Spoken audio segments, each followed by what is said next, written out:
Sejam bem-vindos a mais um evento aqui do mês da advocacia da Associação dos Advogados de São Paulo, a ASP.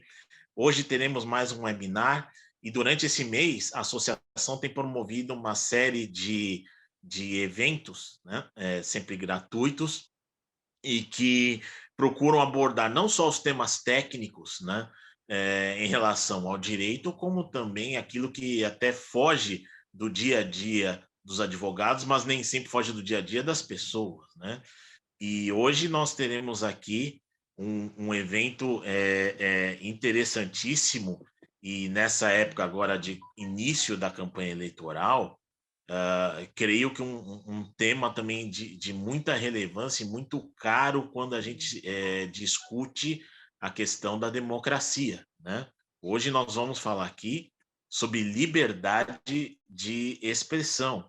E nós temos aqui nossos dois convidados, o doutor Estevão Lima, que ele é advogado e músico, mestrando em Direito Médico da Universidade de Santo Amaro, fundador e presidente da Associação Nacional da Advocacia Negra, presidente da ONG Clã da Negritude, diretor do Sindicato dos Advogados de São Paulo, membro da Comissão do Advogado do Tribunal do Júri, secretário da Comissão de Bioética e Direito Médico da OAB Pinheiros.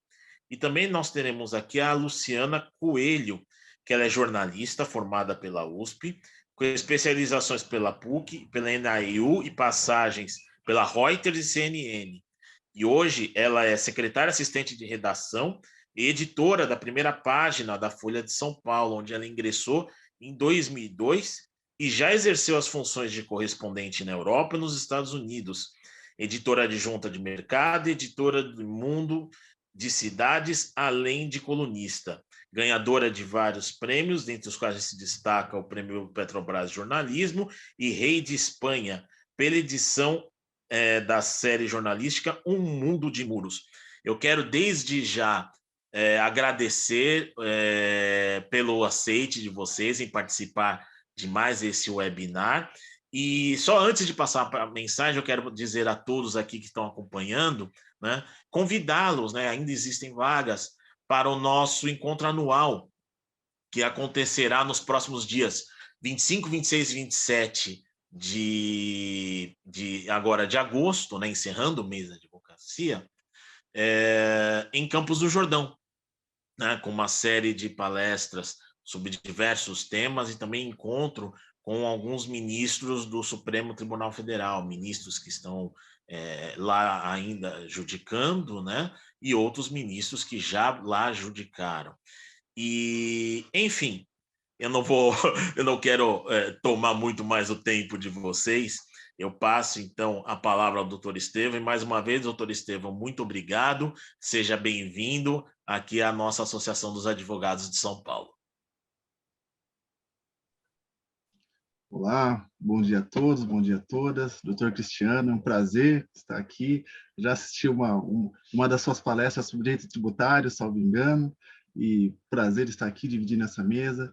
Também Luciana Coelho, obrigado, é um prazer conhecê-la, ainda não conheci, mas é um prazer conhecê-la com um currículo muito qualificado, muito bom, e vai ser um prazer aqui. Agradeço de já o convite da ASE por essa mesa, por trazer esses temas, a gente poder dividir um pouco de nossas angústias, né? Um pouco de nossas vivências. Eu vou dividir um slide aqui, deixa eu ver, compartilhar, vamos fazer o teste. Vocês estão vendo? Sim. Tá ótimo, então. Então, eu vou passar no slide, como eu falei, é mais para eu não me perder um pouco nessa fala e nessa exposição. Enfim, o tema aqui que nós vamos compartilhar um pouquinho, queria compartilhar com vocês, é sobre a liberdade de expressão e os crimes contra a paz pública, né, artigo 286 e 287 do Código Penal.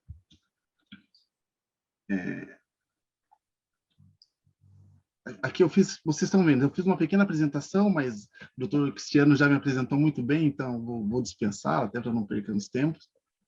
E agora, entrando aqui direto na liberdade de expressão, os crimes contra a paz pública, é importante, quando a gente pensa, né? E eu vou trazer aqui esse panorama histórico de onde surgiu. Primeiramente, a Declaração dos Direitos do Homem e do Cidadão de 1789, é um documento culminante da Revolução Francesa, e ali no seu artigo 10º já fala: ninguém pode ser molestado em suas opiniões, incluindo opiniões religiosas, desde que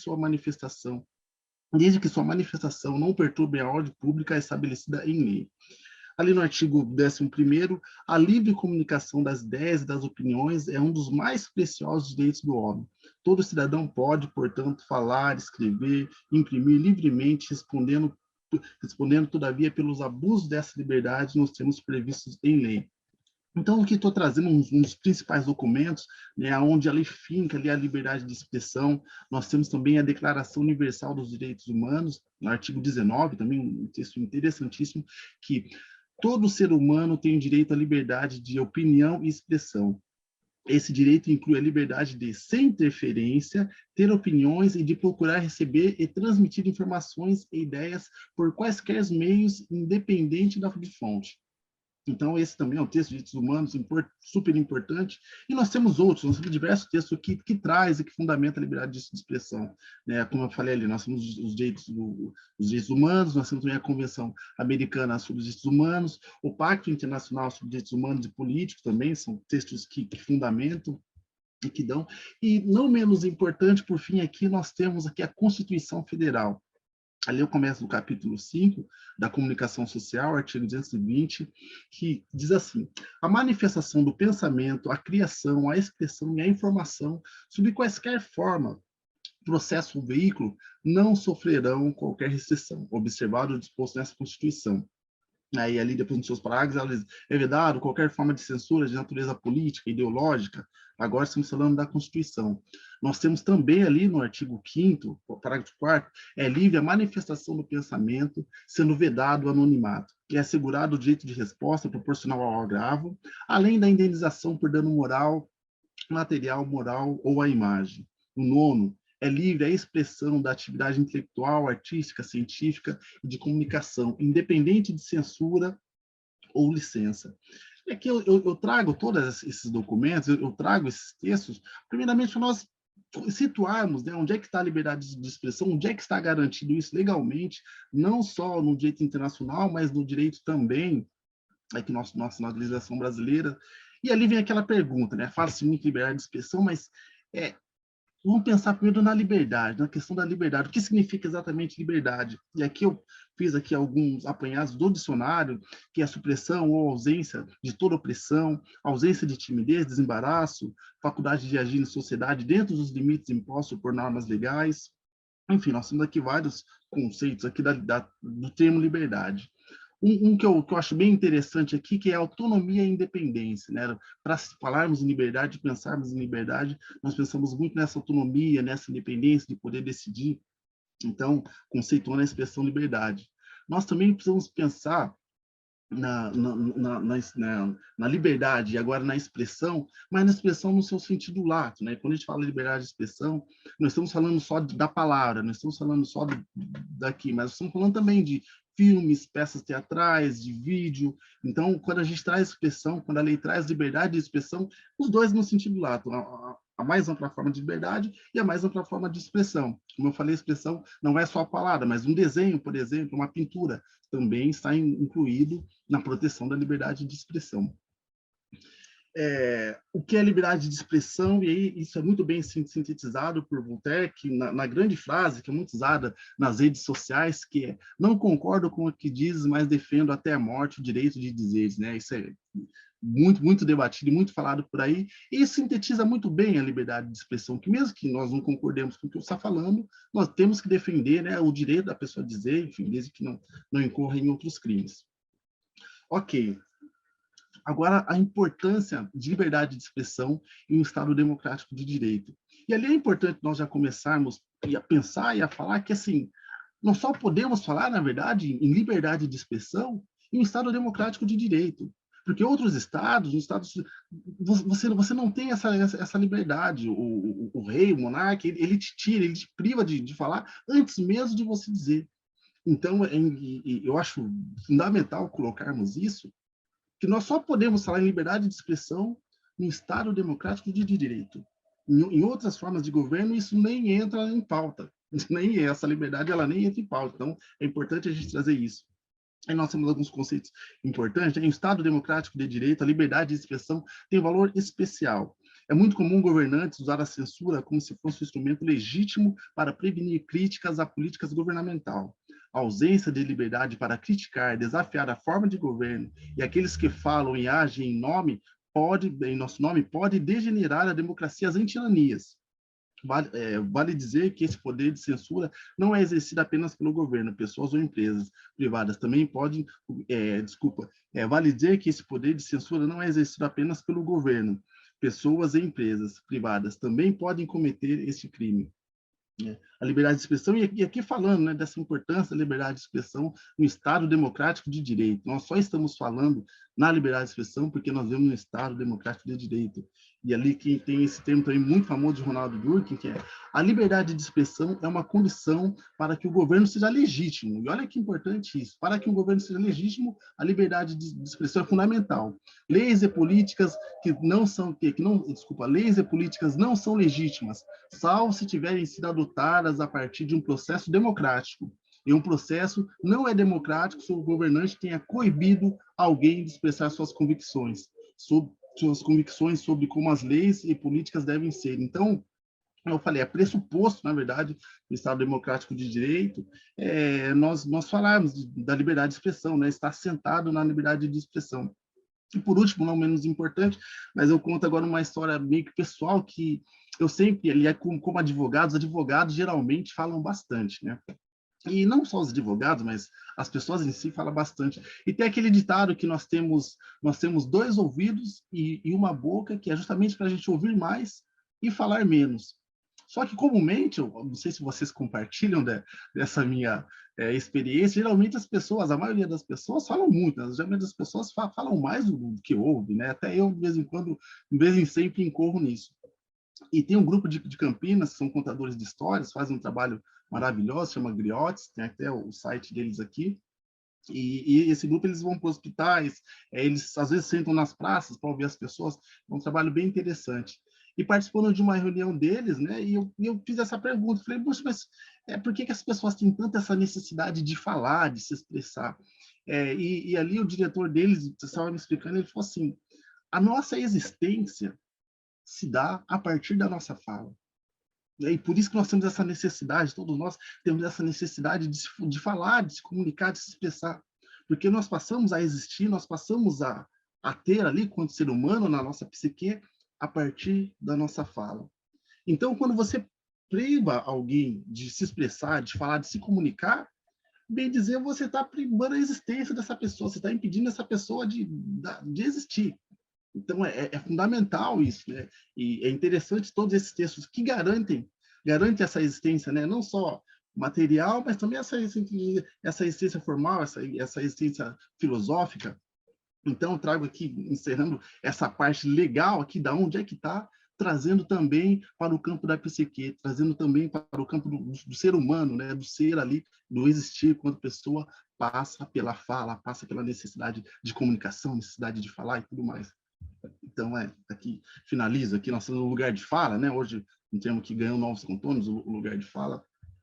Mas agora vem um segundo ponto aqui, quando a gente fala de liberdade de expressão, os limites da liberdade de expressão. Pode sofrer restrições, pode sofrer limitações. A liberdade de expressão é um direito absoluto? Né? Será que existem direitos absolutos? E faz tempo que eu venho pesquisando essa questão de direitos absolutos, da existência, da não existência de direitos absolutos. Eu já adianto para você que a liberdade de expressão não é um direito absoluto. A liberdade de expressão não é. Mas teria outros direitos, agora a partir de essa parte jurídica, teria outros direitos que seriam absolutos? E ali nós podemos pensar que eu tinha pego um pensador que ele a princípio cunhou 3 direitos que possivelmente seriam direitos absolutos. O direito do livre pensamento, artigo 5º, seria um direito absoluto. Você pode pensar o que você quiser, não tem restrição. O direito de não se rebaixar da condição análoga a escravo, 149 do Código Penal, também seria um direito absoluto. Em hipótese alguma, alguém pode ser rebaixado à condição de escravo. E ali, talvez, não sei se são todos advogados, mas para quem não é advogado, quando a gente pensa em direito absoluto, por exemplo, o direito à vida, que é um direito fundamental, não é um direito absoluto. em alguns casos, o Estado pode sim pegar esse direito. O Estado pode sim te privar, a privação da vida, a limitação. Então, a vida, que é um direito importante, não é um direito absoluto. Né? O livre pensamento, esse autor coloca que sim, não ser baixada condicional igual escravo. Sim. Que ninguém será submetido à tortura, ali no artigo 5º, que ninguém será submetido à tortura. Em alguma hipótese, alguém pode ser torturado ou não? É um direito absoluto? Não é um direito absoluto?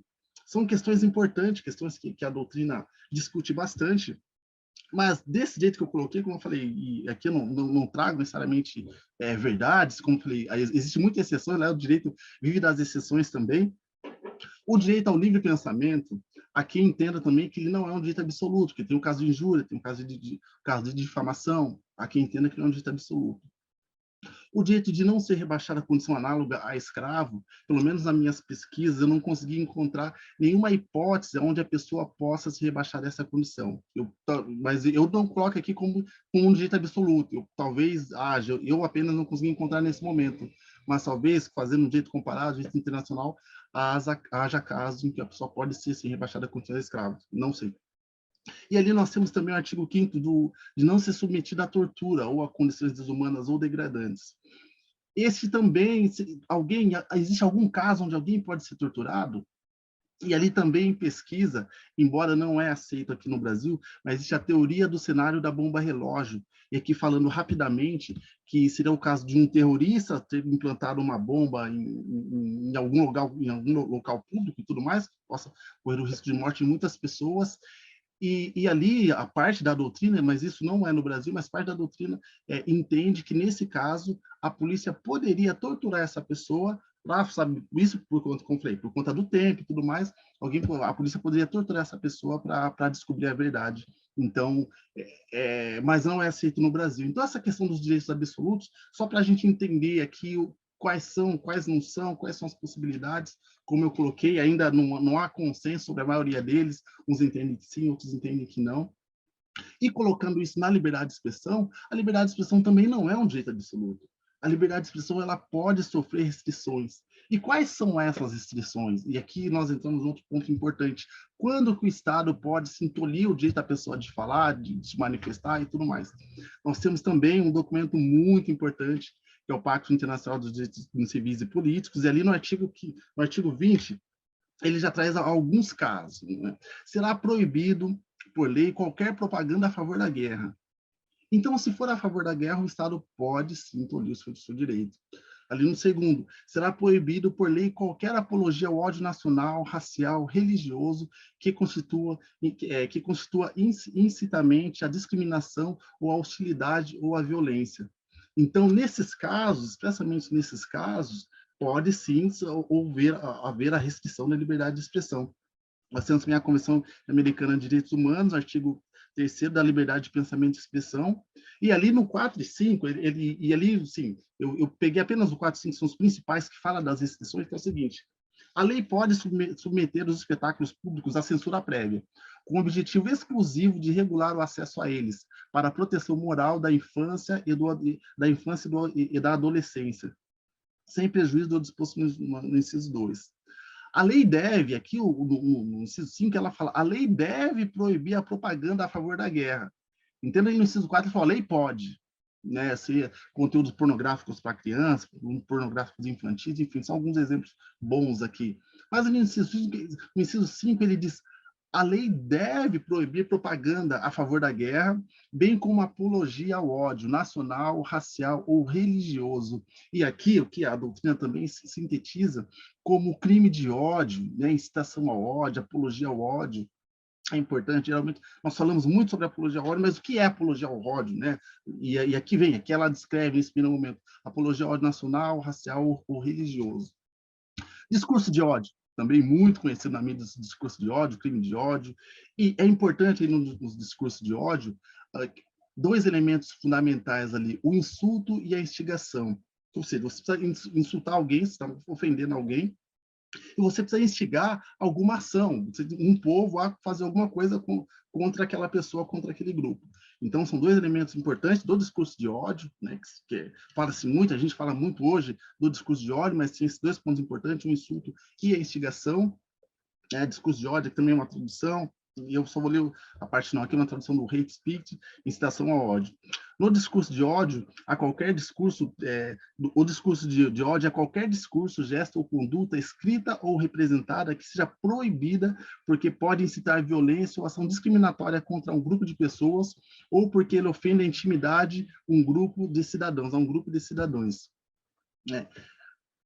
Tipicamente aqui, agora nós temos um dos principais documentos até hoje que já começou essa limitação e fala muito do discurso de ódio, é a Lei 7.616 de 89, que, na verdade, que define os crimes resultantes de preconceito, raça ou cor, e ali no artigo 20 da lei, praticar, induzir, incitar discriminação ou preconceito de raça, cor, etnia, religião, procedência nacional, e ali ela tem a sua pena. Ali no parágrafo 1º, fabricar, comercializar, distribuir, veicular símbolos, problemas, todas aqui são hipóteses de restrições, são hipóteses de restrição ao seu direito. E tudo isso aqui está incluído no discurso de ódio. Nós temos também, aliás, seus parágrafos e tudo mais, mas ali no parágrafo 3º, no caso do parágrafo anterior, o juiz poderá determinar a ouvida do Ministério Público a pedido deste, ainda que por inquérito policial e tudo mais, e ali, o recolhimento imediato ou busca e apreensão de exemplares de materiais respectivos, a cessação das respectivas transmissões radiofônicas, televisivas, eletrônicas, ou a publicação por qualquer meio. Você vê que aqui a gente está falando de uma restrição. Você vê que aqui está falando de uma, eu não diria, seria censura, mas aqui o Estado está limitando o seu direito. Eu preciso colocar limitação do que censura. Aqui o Estado está limitando o direito da liberdade de expressão. Então, nessa Lei 7.616 de 89, já é um primeiro documento importante, onde se vê nitidamente o que é o discurso de ódio e suas limitações. Ele continua. Um outro documento muito importante, que foi feito por um grupo de oficiais da ONU e outras organizações, ali em 2008, e o que acontece? Que chama os princípios de Camden sobre a liberdade de expressão e igualdade. Porque o que aconteceu? Apesar de tudo isso, apesar de toda essa doutrina, ainda existe muita discussão, ainda hoje, nós estamos aqui discutindo isso, qual que é o limite da liberdade de expressão? Como é que a gente vê? Quando que aconteceu? Quando que não aconteceu? Nós temos essa dúvida, ainda hoje existe essa dúvida. E ali em 2008, esse grupo se reuniu para discutir, para colocar pelo menos alguns parâmetros sobre a liberdade de expressão. E alguns parâmetros que esses grupos colocam, algumas recomendações que esse grupo coloca, que servem exatamente para sinalizar, não quer dizer que o juiz é obrigado, não quer dizer que todo mundo é obrigado a seguir, mas são alguns parâmetros mínimos, e ali é um pacto também internacional, são um código internacional, que não só no Brasil. E ali ele põe algumas dessas recomendações, é interessante a leitura de todo o documento ele dá muitas diretrizes para quem quer aprender, para quem quer trabalhar nessa área, acho que é um documento básico para a gente pensar na liberdade de expressão. E essas recomendações: severidade, a ofensa deve ser a mais severa e profunda forma de opróbrio. Intenção, deve haver a intenção de incitar o ódio. O conteúdo deve ser consideradas a forma, estilo, natureza, se foi impresso, foi escrito, se foi dito na rede aqui de computadores, rede mundial de computadores, a extensão do discurso. O discurso deve ser dirigido ao público em geral ou ao indivíduo. Então, aqui são várias balizas, várias recomendações para a gente entender melhor, para a gente conseguir caracterizar melhor. Porque, no caso concreto, aquilo pode haver mudança. Probabilidade de ocorrência de dano. Às vezes ele fez um discurso de ódio, mas aquele discurso não tem chance nenhuma de outras pessoas ouvirem e causar dano. A iminência do dano, é preciso ter um nexo causal, precisa ter um laço de tempo também, aonde foi feito o discurso e quando será o resultado. Não dá para a gente pensar num discurso de ódio de uma coisa que alguém falou há 20 anos atrás, há 10 anos atrás. Então, também tem isso, o contexto aonde foi dito isso.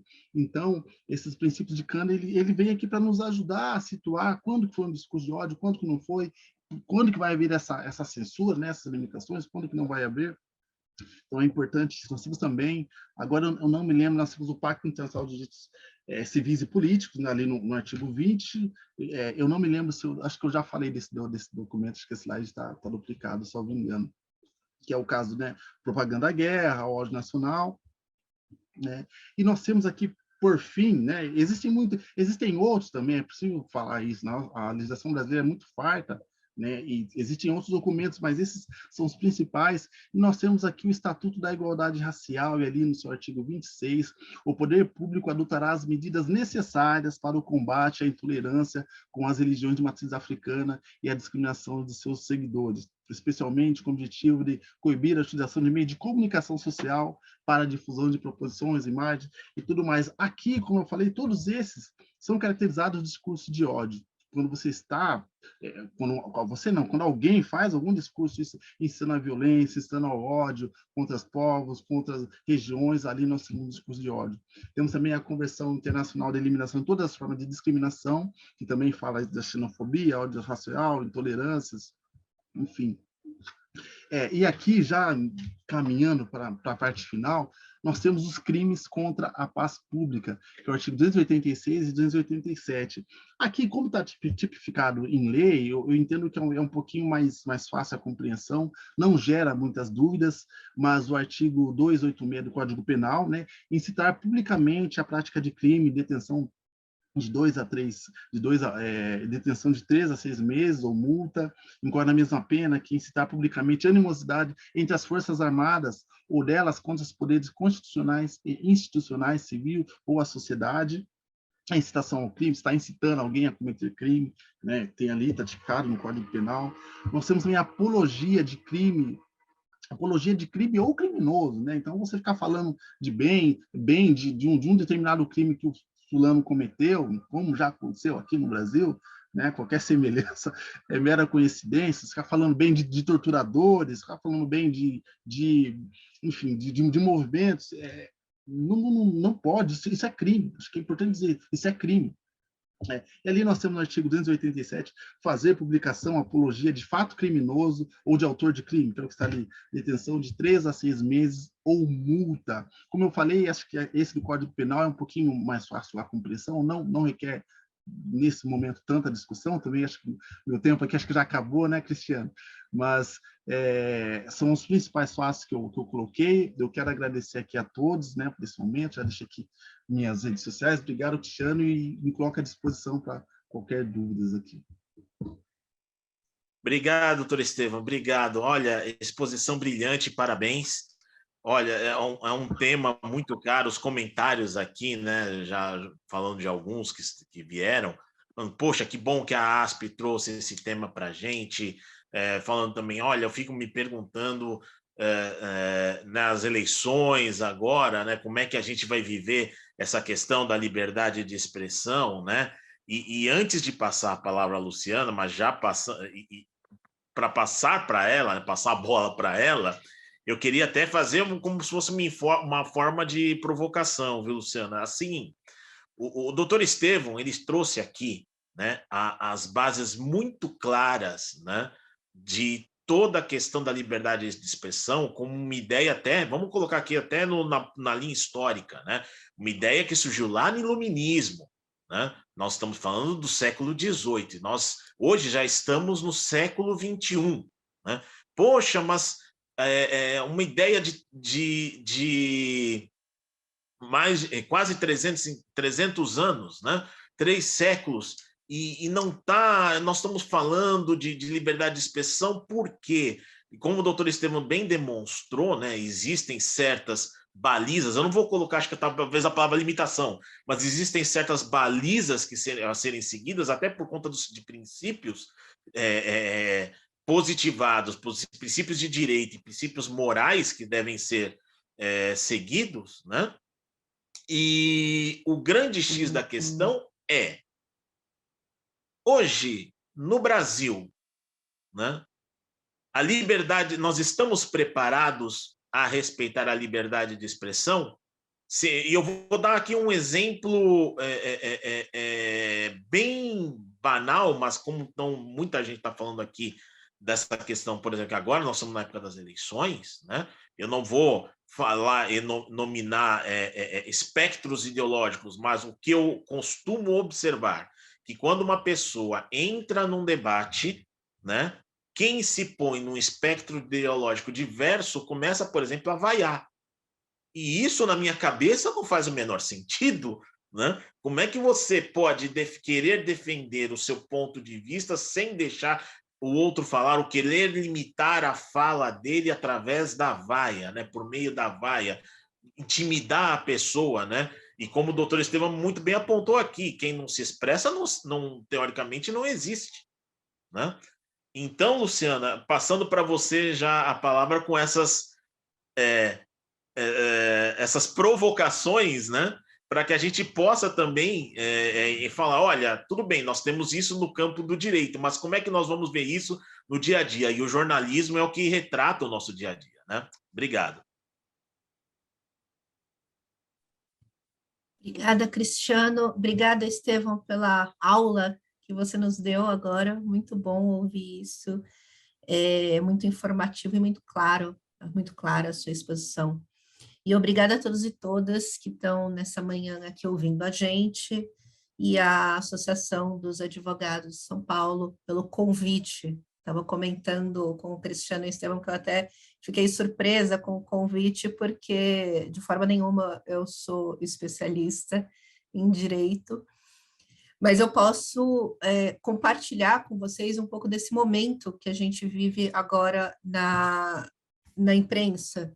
E acho que, como todo mundo pode imaginar, esse direito à liberdade de expressão é um tema muito, muito caro a nós, e dele depende o nosso trabalho, né? Já tivemos anos e anos aí sob censura de um regime militar, né? Quase 20 anos, assim, a ponto de chegar, recuperando a história, os jornais terem que trocar notícias por receita de bolo, peça de teatro, poesia, né, para não ofender os censores do regime. E, felizmente, hoje a gente navega na mão contrária, né? Eu acho que a imprensa no Brasil ela é maximalista nessa defesa do direito de expressão. A Folha de São Paulo, onde eu trabalho há 20 anos, certamente tem isso entre seus princípios editoriais. E, obviamente, como o doutor Estevão já expôs, isso só esbarra, né, só é freado quando existe crime, né? Não é permitido um discurso criminoso, né? Outras formas de comunicação problemática, vamos dizer assim, elas estão regulamentadas na lei, como calúnia, difamação, e, obviamente, jornalistas, articulistas, repórteres respondem a isso quando incorre em qualquer um desses crimes ou suspeita desses crimes. Então, sim, a gente tem uma responsabilidade em não propagar o que se entende como discurso criminoso. Isso dito, a gente enfrenta hoje, não só no Brasil, mas no mundo, uma série de obstáculos ao exercício da liberdade de expressão. Um deles, eu acho que dá para a gente dizer com bastante segurança que foi instituído e difundido pelas redes sociais, né?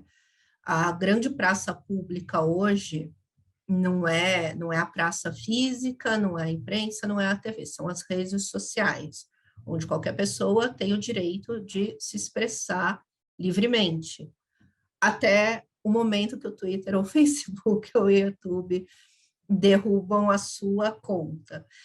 Então, num cenário como a gente vive hoje, extremamente polarizado, como eu disse, não só no Brasil, mas você tem não só o discurso que às vezes incorre em crime, né, mas a disseminação de desinformação, para evitar o termo em inglês.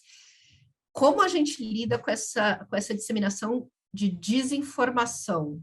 Ela deve ser censurada, ela deve ser freada, porque, afinal, se você diz, por exemplo, que a vacinação contra uma doença pode causar outra doença fatal, há quem possa interpretar que isso incorre em crime e possa apagar os registros desse discurso, né? Agora, outros tipos de desinformação com consequências que não sejam fatais, como nesse caso, como lidar com elas? A gente acredita e defende no jornal que a melhor forma de conter a desinformação é com informação, não é cercear o direito. Eu tenho um imã na geladeira que fala liberdade de expressão não te dá o direito de ser imbecil, né? Mas, na verdade, dá. A gente pode ser imbecil, falar bobagens, escrever besteira, escrever coisas erradas e tal, e a gente vai estar submetido à lei, caso a gente incida em calúnia, incida em difamação e tal. Mesmo a ofensa, lida ali como algo mais subjetivo, ela também estaria preservada nesse direito de se expressar, contanto que ela não incorra um crime, né? Ou na incitação ao crime. Então, sei lá, você ofender um técnico de futebol, por exemplo, ou ofender alguém que pense diferente de você, ou escrever uma ideia que de tão contundente ela possa ofender determinados grupos. Eu me sinto muito mal quando eu leio coisas assim, quando eu edito coisas assim, mas eu acredito que esse tipo de ideia, de discurso, ele também tenha que ser preservado. Como a gente tem lidado com isso em jornalismo, né? Já que a gente não acredita na censura, não prega a censura, e a gente só corta artigos e manifestações de opiniões quando elas incorrem em crime. A melhor maneira é com uma edição rigorosa, ali, passar por vários filtros, né, para ver se argumentos se sustentam. E eu mesma admito que várias vezes nós, jornalistas, falhamos nisso, nesses filtros, mas não porque tal discurso seja perigoso ou tal autor seja perigoso, mas porque a gente quer apresentar reportagens e textos da melhor qualidade possível, o mais completo possível. Isso é uma coisa. A outra coisa, essa sim, eu acho que foi um divisor de águas em jornalismo. A Folha, eu posso falar pela Folha onde eu trabalho, sempre defendeu o pluralismo de ideias, né? E eu acredito que outros veículos também defendam. Mas as pessoas com poder e o espaço para chegar a esse lugar sempre pertenceram a determinados grupos, né? Grupos minorizados nunca tiveram o mesmo espaço para falar. Não vamos falar de lugar de fala, vamos falar do espaço para fala. E nos últimos anos, eu não só eu vejo, como eu participo e tenho tentado ser um dos motores para isso, pelo menos onde eu trabalho, de uma tentativa, uma iniciativa para realmente expandir as pessoas que estão falando no jornal, né? Os articulistas, os entrevistados, as fontes. Então, temos sido bastante ativos. Reconheço aqui, faço uma admissão que não é suficiente ainda, né? Não chegamos lá, mas eu espero que leitores mais atentos tenham percebido esse esforço para maximizar as vozes que chegam ao público, que é um papel que as redes sociais têm feito muito bem, mas com esse inconveniente de a gente estar na mão de grandes empresas, né, de mídia, embora elas se coloquem como empresas meramente de tecnologia, e que de um dia para a noite podem derrubar a conta de alguém, famoso ou não, enfim, de acordo com as próprias políticas que estão em constante mutação, né? Outra coisa é justamente você poder expor esses pensamentos, essas ideias, e apresentá-las ao contraditório, que é algo que em redes sociais acontece cada vez menos. Eu acho que o Estevão usou muito bem a questão de muita gente querer falar e poucos quererem ouvir, né? E o Cristiano evocou a questão da vaia, né? E as redes sociais, elas se tornaram um pouco isso. As pessoas estão presas numa caixa de ressonância ali que elas falam para o próprio grupo, e qualquer coisa que fuja minimamente ao ideário defendido por esse grupo, seja ele de esquerda, de direita, progressista, conservador, etc., o indivíduo que manifesta aquele questionamento, ou aquela opinião contrária e tudo, ele é imediatamente vaiado, ou é ignorado, ou é cancelado. Então, assim, eu acho que são tempos muito delicados e sensíveis, porque a gente precisa, nós como imprensa, e eu acho que a sociedade como um todo, simultaneamente equalizar essas vozes dissonantes, permitir que cada vez mais pessoas e grupos expressem a sua opinião, né, que esse palco, que essa arena não seja monopólio apenas de uma elite, seja ela financeira, intelectual, de gênero, de raça, de orientação sexual, etc., mas que não seja monopólio de uma pequena fatia da sociedade.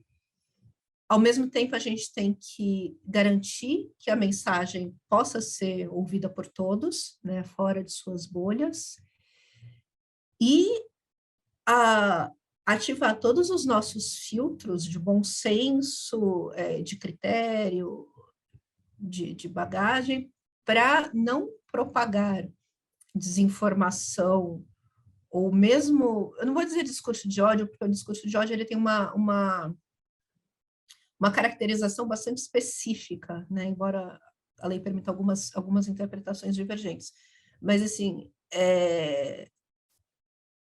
obviamente, nenhuma instituição de imprensa séria vai querer propagar ódio a determinado grupo.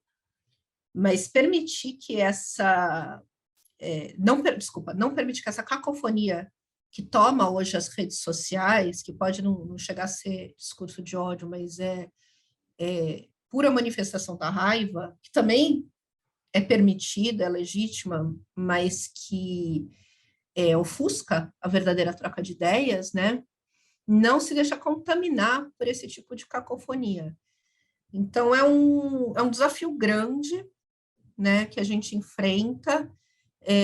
A gente tem muitos, hoje na política, muitas pessoas que usam a bandeira da liberdade de expressão, que talvez seja a bandeira, uma das bandeiras mais importantes que a gente tenha na nossa sociedade pós-iluminismo, como escudo para propagar mentiras, né? Ou mesmo para caracterizar determinados grupos de forma extremamente virulenta e tal. E mesmo que isso ainda seja permitido pela lei, ainda seja legítimo de certa forma, a gente não pode deixar que a liberdade de expressão se confunda com isso, porque seria uma fragilização, ainda que ela resguarde esse tipo de discurso. Desculpa, gente, meu filho entrou aqui atrás, eu orientei ele antes, parece que não adiantou. Até me perdi aqui. E o outro problema que a gente enfrenta hoje, ele não vem de Estado e governantes e grandes empresas e instituições, mas os próprios indivíduos, né? Eu acho que hoje estamos sujeitos à autocensura, talvez seja a mais perigosa de todas as formas de censura, como num passado recente nunca estivemos. Então, esse medo que se criou de se ferir susceptibilidade... Matias, por favor, a mamãe está falando, meu amor. Não, vai para fora. Desculpa, gente. Esse medo que se criou de ferir certas determinadas susceptibilidades, e às vezes as pessoas se calam ou deixam de confrontar determinada ideia por causa dele, ele é muito negativo, né, ao nosso crescimento e à nossa melhora como sociedade. Ele bloqueia o debate, ainda que eu seja obrigada a reconhecer que, nesse aspecto, se diz também muita coisa com efeito ruim, prejudicial, daninho, não criminoso, mas muitas vezes ofensivo,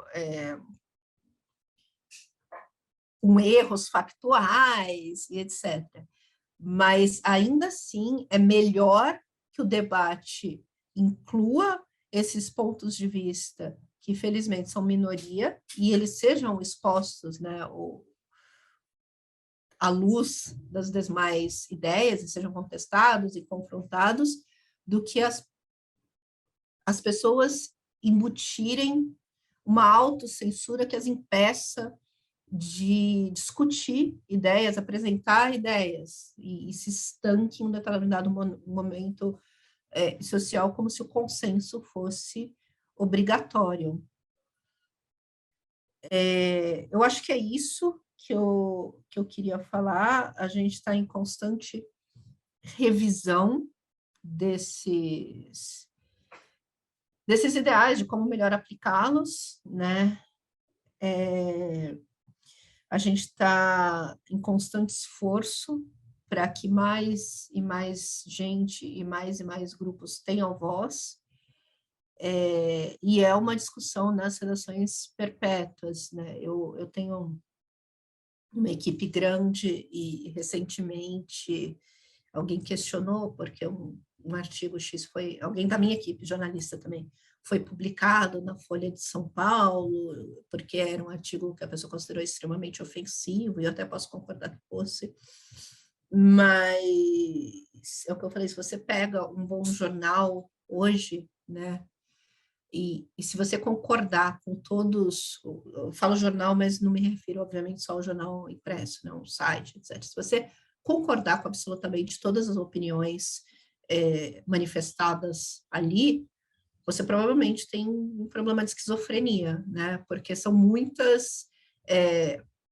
opiniões antagônicas, né? Eu mesma, qualquer leitura que eu faço hoje de um veículo de imprensa, eu vou discordar, não estou falando de reportagens, tá? Estou falando de artigos de opinião. Eu vou discordar de uma enorme parte das coisas, mas é importante que isso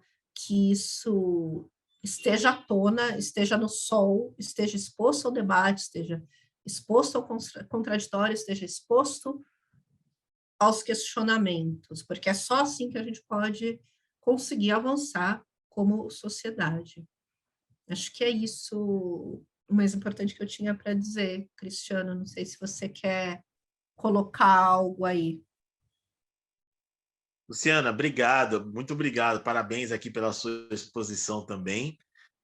Foi muito elucidativa do ponto de vista, né, de ter o olhar jornalístico, né, como você colocou aqui, né, a questão da propagação de ideias. Eu anotei uma série de coisas que você falou, a propagação de ideias, né, dissociadas da realidade, e eu queria pegar justamente esse gancho para fazer até uma pergunta aqui para o Estevão, que veio aqui no espaço de perguntas, né, e eu vou colocar da seguinte forma, Estevão.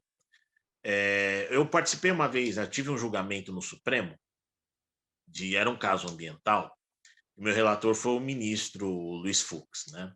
E ele falou algo que realmente me marcou naquele julgamento, que foi o seguinte: não existe antinomia entre normas constitucionais.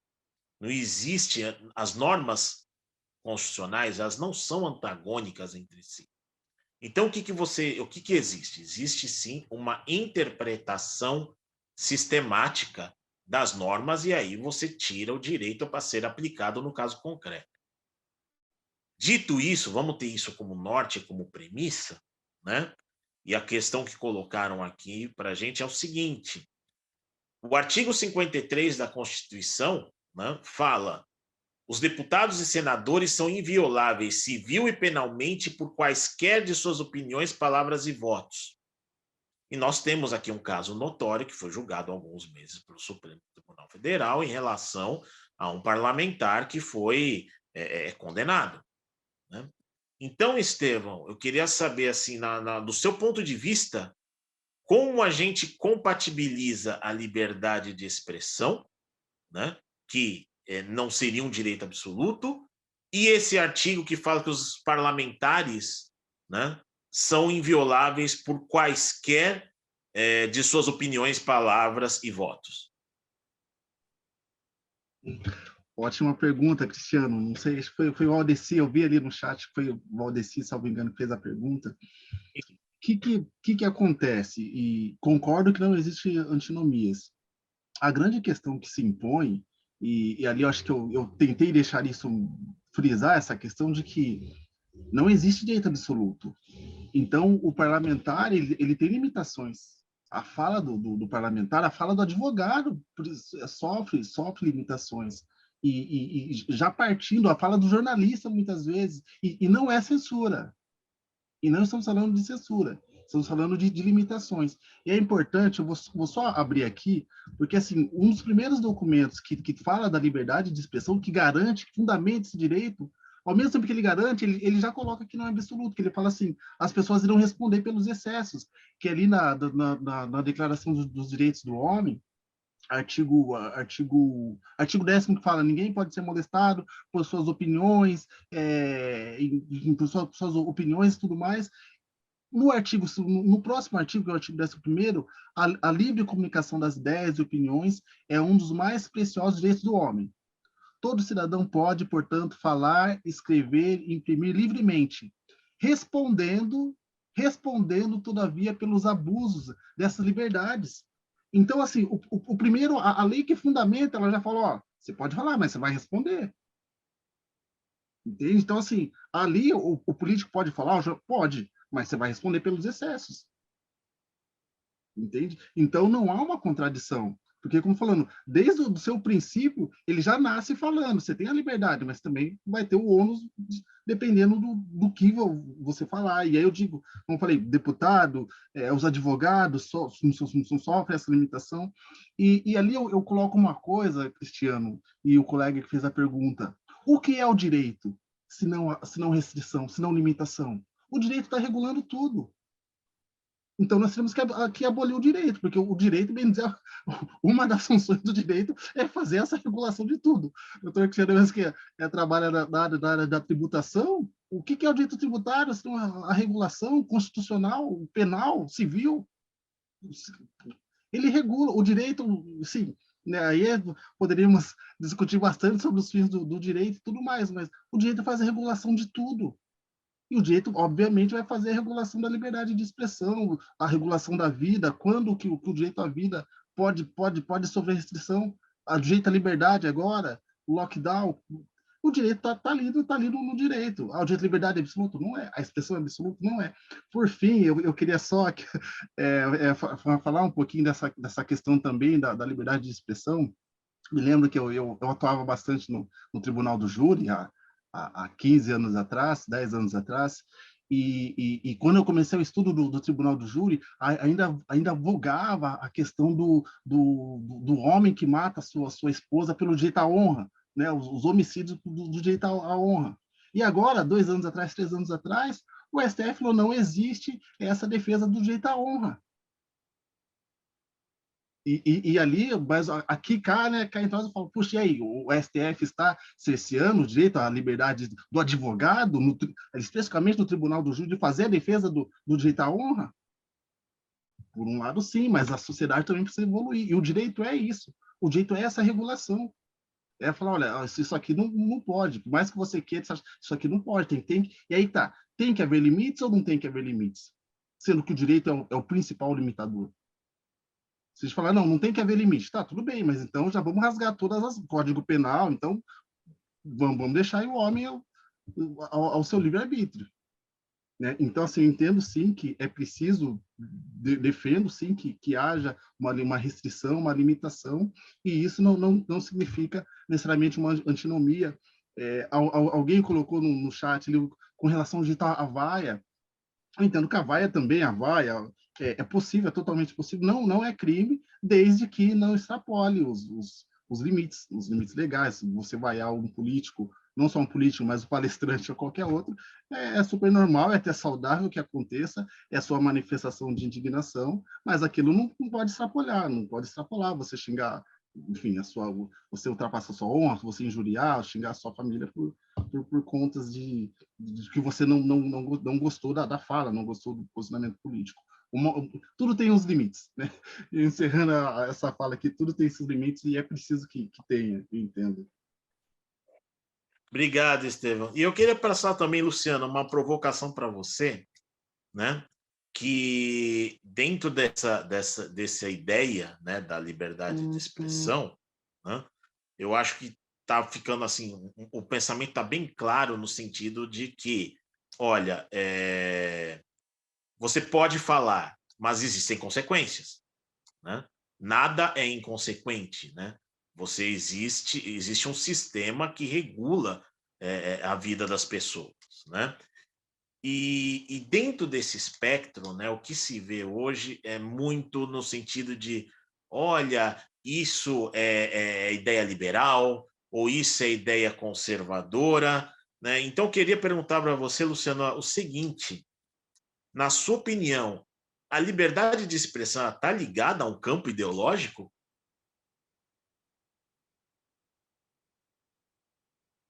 Cristiano, eu acho que não deveria estar. Eu acho que quem entende dessa forma está cometendo um equívoco, né? Eu acho que não é bandeira de um lado ou de outro. Eu, pessoalmente, estava conversando esses dias que eu acho que essas definições que a gente aplica de esquerda e direita, conservadorismo e progressismo, elas já estão até um pouco defasadas para o momento social que a gente tem, de novo, não só no Brasil, mas no mundo, né? Mas não, eu acho que não está ligada a um lado nem a outro. Eu acho que a esquerda, o campo progressista, mesmo que seja liberal, progressista, acabou muito identificado com essa cultura de cancelamento, que é uma cultura extremamente nociva, mas ela também existe no espectro de direita versus conservador. As pessoas, elas também são atacadas, né, ou ostracizadas por expressarem determinadas opiniões do lado à direita mais à direita do espectro. Eu acho que tanto a bandeira da liberdade de expressão, o direito à liberdade de expressão, ele deveria ser cultivado, ele é cultivado dos dois lados e ele é atacado também dos dois lados. Eu acho que uma coisa que eu citei lá atrás, que é o fato de muita gente só falar para as próprias bolhas, né, sobretudo em redes sociais, é o maior reflexo disso, né? Será que quando a gente só fala para quem pensa como nós, né, e não ouve, né, e acho que eu vou passar o seminário inteiro evocando de volta o que o Estevão falou sobre não ouvir. Será que quando a gente só fala para iguais e não ouve, não que a gente seja obrigado a concordar com quem pensa diferente, mas muitas vezes o pensamento contraditório ele te põe para pensar e aperfeiçoa o seu entendimento sobre um determinado assunto, né? Será que quando a gente só fala para as próprias bolhas, a gente também não está cerceando a liberdade de expressão de alguma forma, né? Porque eu acho que o mais importante de tudo isso é a troca, né? Não é só a manifestação individual de opiniões, é a troca. Porque se o propósito puro fosse o indivíduo manifestar a sua opinião sem ser ouvido ou sem ser compreendido ou sem que aquilo seja processado por outros, qual seria o intuito, né? Qual, se for, né, vira uma Babel, cada um berrando para um lado e tal. Então, será que esse entendimento limitado de liberdade de expressão que você só fala para o próprio grupo não seria ele mesmo um cerceador Acho que é uma coisa que vale a gente pensar. É uma imposição, e eu vejo isso, né, porque, assim, como jornalista, eu sou obrigada a ler, olhar, ouvir tudo. E eu vejo isso com muita força em todos os campos do espectro político e do espectro social também. Entre as pessoas mais jovens, entre as pessoas mais velhas, entre as pessoas de diferentes repertório, diferente passado, diferente construção, visão da construção social, etc. E talvez isso seja tão daninho ao debate quanto algum tipo de censura formal, né? A troca é um paradoxo, assim. Ao mesmo tempo que a gente tem cada vez mais gente falando e tem essa defesa da liberdade de expressão cada vez mais consolidada na sociedade, a gente tem também essa formação de bolhas insuladas em que a opinião ela fica, ela rebate, né, e age só como se houvesse uma redoma, né, e ecoa só naquele grupo, porque os outros grupos, ou outro grupo, né, acho que é difícil também, como se só houvesse dois lados, né, tem muita intersecção no meio, mas como se os outros grupos não tivessem disposição a ouvir, né? Então, não acho que seja uma coisa de esquerda ou de direita, eu acho que é um problema para o qual quem trabalha com isso, eu trabalho com isso como matéria-prima, e acho que vocês também, né? Porque no direito é extremamente importante. Eu acho que é uma coisa que a gente tem que repensar diariamente, porque a formação desses bolsões opinativos, ela é um contrassenso, né, com o que a gente busca como sociedade. O Estevão quer falar alguma coisa? Viu? Não, a Luciana trouxe, das muitas coisas que ela falou, mas isso que ela trouxe agora, assim, é fundamental, e olha só quando a gente pensa nos algoritmos, né, Luciana? Porque os algoritmos impedem que a minha mensagem, que a nossa mensagem chegue a todos. E olha a censura feita por quem está por detrás desses algoritmos. E a Luciana me trouxe esse insight agora, das bolhas, né? Então a gente fala, mas a máquina do outro lado, alguém está operando do outro lado, impede que o nosso discurso chegue a outras pessoas. E quer censura maior do que essa, hoje, que nós vivemos 70%, 80% da vida está dependendo de internet. É só isso, mas foi que a Luciana me trouxe esse insight. Muito bom, obrigado, Luciana.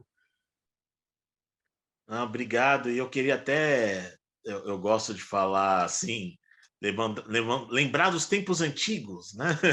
Já com quase 46 anos, eu tenho também sou músico, viu, Estevão? Só que eu sou músico de araque, né? Músico de fim de semana. Mas tem uma música da minha época de adolescência, né? Bem, assim, logo início da redemocratização no Brasil, e que falava o seguinte, uma frase bem curtinha, mas acho que é para colocá-la no tempo, né? A livre expressão é o que constrói uma nação, independente da moeda e sua cotação. Quem conhece um pouquinho de rock vai saber qual é a música que eu estou falando, né? Enfim, e poxa, né, naquela época, né? Isso aqui eu estou falando de 1992, 93, né? Realmente as pessoas ainda não estavam dispostas, né, nem a falar, quanto mais ouvir, né? Então existia essa necessidade do falar, de colocar a sua ideia para fora, né?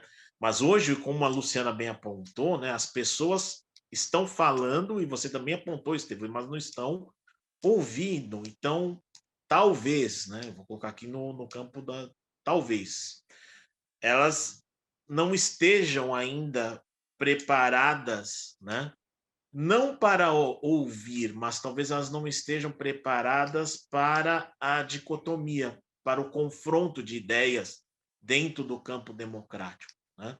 E como eu disse, se a ideia da liberdade de expressão é algo que surgiu lá no século XVIII, e já estamos no século XXI, né? E considerando que da nova república nós temos pouco mais de 30 anos de processo democrático, né? Talvez isso realmente vai levar um tempo. Mas eu quero agradecer, viu, Luciano? Eu quero agradecer a você, quero agradecer também você, Estevão, por participar desse webinar aqui.